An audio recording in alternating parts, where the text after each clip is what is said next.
Hi everyone, it's Leo the Luthier here with a shop tip for you. I often get this question, how do I fill my screw hole for my tuner? It just won't stay in.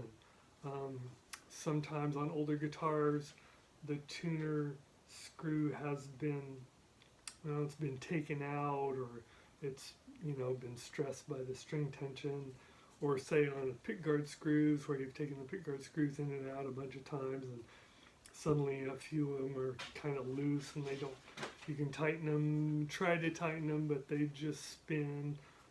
Sometimes they just fall out and then you lose them, and that's a bummer. So here we have my block of wood, and the screw um, hole is obviously too big, and the tuner hole is right there by it. That one's way too big, of course. So let's learn how to do that. Okay, so the first thing we're going to do is gather what we need.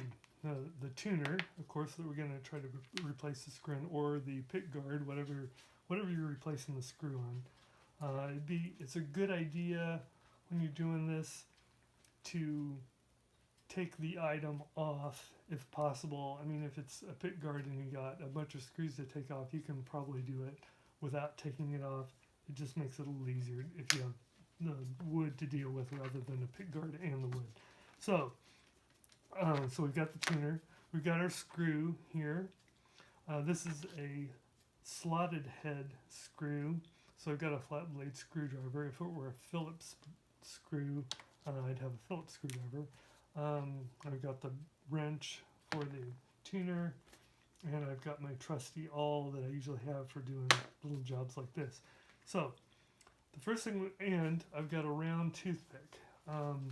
You can usually get round toothpicks at the grocery store or Walmart or whatever. Most kitchens have round toothpicks. The flat ones don't work as well for this. So the first thing we're going to do is poke this toothpick down in this wallery hole here. Poke it down as far as we can, and then just kind of break it off so it's flush with the surface of the peg head. But don't break it all the way off, just break it part way off, and then pull it out. And if you can, that didn't work very well. That toothpick's kind of splintering. Let's see if we can do the other side of it. Here I'm going to chop just a bit of the point off.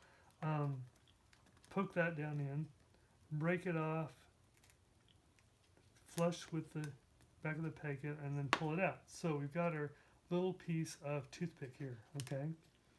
So now I'm just going to take my knife and trim that off so that the little hairs aren't poking out. Okay, so the next thing I'm going to do is put a drop of glue on an easy to clean surface, like this rubber coated neck rest here, and take the rest of my toothpick, put a drop of glue on it, kind of work it down in the hole. We might do a little more glue than that here. See if we can get some more glue down in there. The glue kind of tends to not go down the hole, but just kind of, stick to the surface because the air keeps it from going down the hole. But we're getting some glue down in the hole, all right? So there's that. Now, take the toothpick, clean off the glue if you need to. Take the toothpick, and this time when you poke it down in, leave the pointy side up and poke the fatter side down in the hole, okay? I'm going to take my awl to kind of press it down in, all right? Just press it down lightly so I don't dent the wood or hurt the finish or anything. Then wipe the glue off, all right? So there is my hole. It's semi-filled. You can see the toothpick is kind of leaves a hole there. That's good because that gives our screw something to bite into without having to, fill the hole completely and then re-drill a new hole. That's what we're trying to avoid. So I'm going to take the screw and poke it down in that hole that's there to the side of the toothpick, and then just screw it in.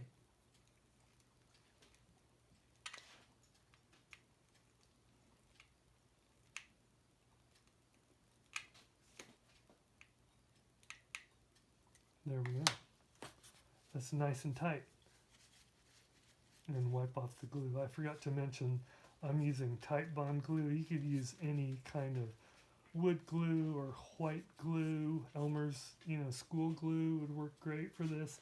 It's not critical. Just something to help kind of hold everything together just slightly. It's mostly the toothpick that's going to be doing the work. If you leave the pointy end up, that just gives your screw something to bite into easily without having to re-drill, like I said. So then we can tighten our tuner down without worrying about it twisting. There we go.